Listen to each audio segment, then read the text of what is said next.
It's no secret that the value of a dollar today may change significantly over time. Many countries have been thrown into long periods of instability because of inflation. Many politicians have won elections by promising to control inflation, and some have lost power because of failing to do so. In 1974, President Gerald Ford declared inflation the #1 public enemy in the United States. The tyranny of double-digit inflation is our common enemy in 1974.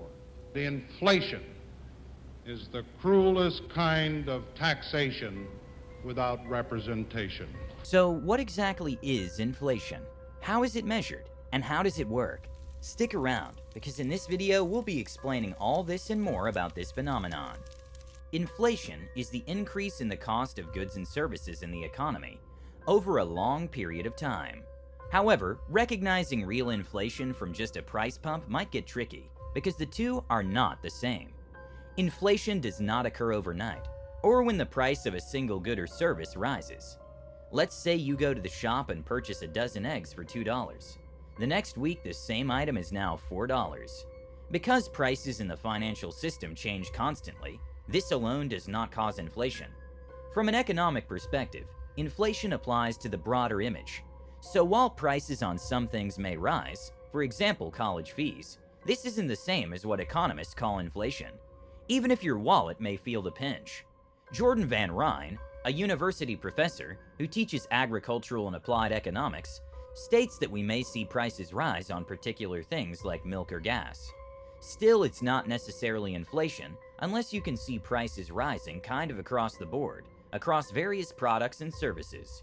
In the United States, inflation is mainly tracked using the Consumer Price Index, CPI, a tool developed by the Bureau of Labor Statistics that takes into consideration the pricing data for thousands of goods across the country.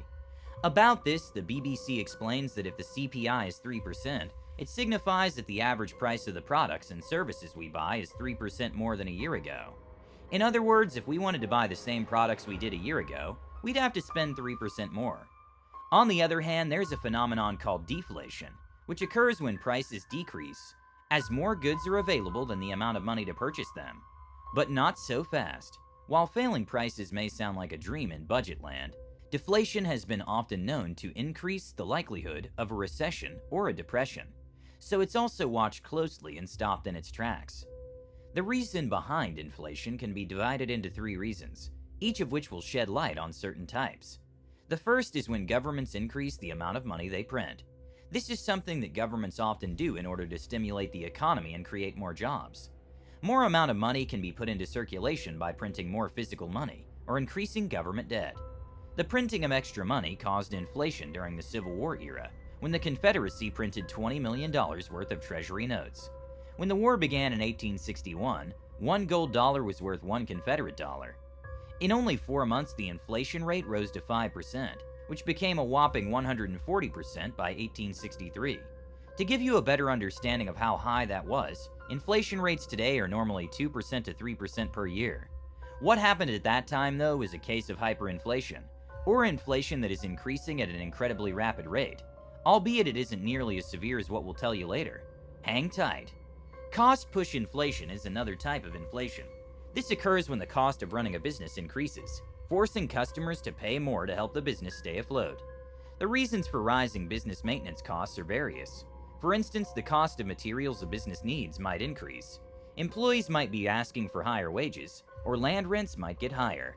Another form of inflation is demand-pull inflation, which occurs when the number of individuals who want an item or service grows faster than the supply.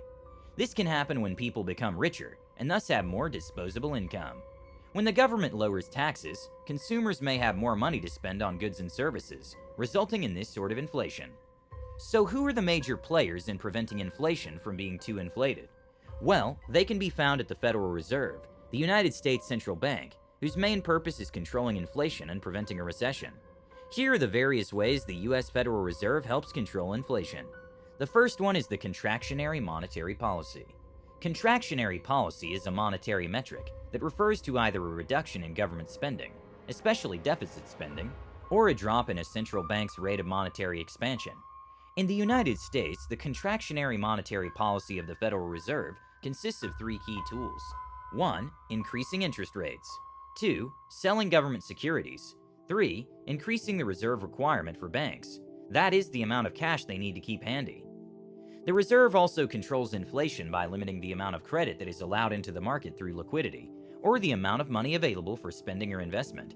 This would certainly make it more costly for people to take out a loan. According to former Federal Reserve Chairman Ben Bernanke, ironically enough, the most important tool for reducing inflation has nothing to do with this policy. He stated that the most significant thing is to make sure that people don't anticipate inflation and then buy more of something at a lower price, as this in itself can lead to inflation. He argued that in this way it becomes a self-fulfilling prophecy. So far, we've painted a clear picture of how inflation works in the United States, but hyperinflation, which occurs when inflation jumps by 50% or more each month, has historically occurred often catastrophically around the world. Venezuela's massive economic crisis is the most recent example of this. Up to now, the highest amount of inflation we've pointed out happened during the Civil War. Venezuela's case is far worse. According to the country's central bank, the inflation rate grew by 53,798,500% between April 2016 and April 2019. The International Monetary Fund predicted an increase of 10 million% by the end of 2019. Using coffee, we can better explain what it's been like for Venezuelans. At the time of an article about Venezuela's hyperinflation in August 2018, the average price of a cup of coffee had increased to more than 2 million bolivars. That would cost more than $10 for just a single cup of joe. You may probably relate to the feeling of spending too much on coffee one morning, but this is the actual norm for Venezuelans, not an outlier. Not to add that the coffee cost 1,400,000 bolivars a week before the article, and 190,000 in April. Venezuela's hyperinflation is a symptom of a wider, seemingly uncontrollable economic catastrophe, but it wasn't always this way. Venezuela, formerly recognized for its abundant oil reserves, had a reputation for wealth and stability. When Hugo Chavez became president in 1999, oil prices increased, and the government suddenly had more spending money. Then from December 2002 to February 2003, a labor strike at an oil company in Venezuela had major economic consequences. The country's gross domestic product, or the monetary worth of its output, decreased by 27% in the first few months of 2003. Chavez tried to stop the decrease in the value of the bolivar, but it just caused more problems. According to Forbes, a currency peg, import limitations, and food and consumer goods subsidies, all of which happened after the strike, set the stage for certain future inflation. Today, Venezuelans are still largely reliant on the government for goods and services. Stores lack the goods that people need, and the problem isn't getting any better. Zimbabwe is another example of just how insane and uncontrollable inflation has historically played out.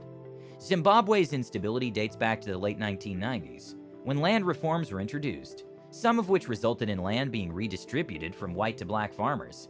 They lacked the experience to manage these new farms, and thus could not produce the needed amount of food. In 2000, Robert Mugabe, the country's president at the time, found his country in economic crisis and people hungry on the streets. The government felt compelled to print more money due to the ongoing conflict with Congo, which necessitated additional funds to pay the soldiers. Other contributing issues included an excessive national debt, insufficient output, and a general lack of trust in the Zimbabwean government. Because the vast amounts of money were not properly invested, there was insufficient production of new goods, and the buying power of that money decreased. The following 8 years were marked by massive inflation, with consequences that make it difficult to believe this happened in real life. Prices increased by 112% per year by 2001. By 2006, it rose to 1,218% each year. In fact, inflation rose every day by about 98%, so the price of anything would double in 24 hours. However, all of this stopped when Mugabe formally allowed foreign currency transactions, and the Zimbabwean currency was rendered non-existent in 2008. That all being said, it may now come as a surprise to know that inflation is not always a bad thing. Borrowers will benefit from it if it corresponds with rising wages. In this case, they can repay debts with money that is worth less than it was before.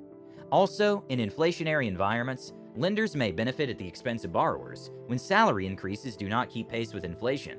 In this case, consumers are under pressure to borrow money in order to afford the things they need. This increases the income potential of lenders. In the face of increased demand for loanable funds, they often benefit from rising pressure on interest rates. So many people can benefit from low inflation, but it won't be good for the economy or individuals when it's too high. Alright, that's pretty much it for today. Thank you for watching this video. If you enjoyed today's content and found it helpful, make sure to go ahead and like, share, and subscribe. And please let us know your opinion about today's video in the comments section below. Take care.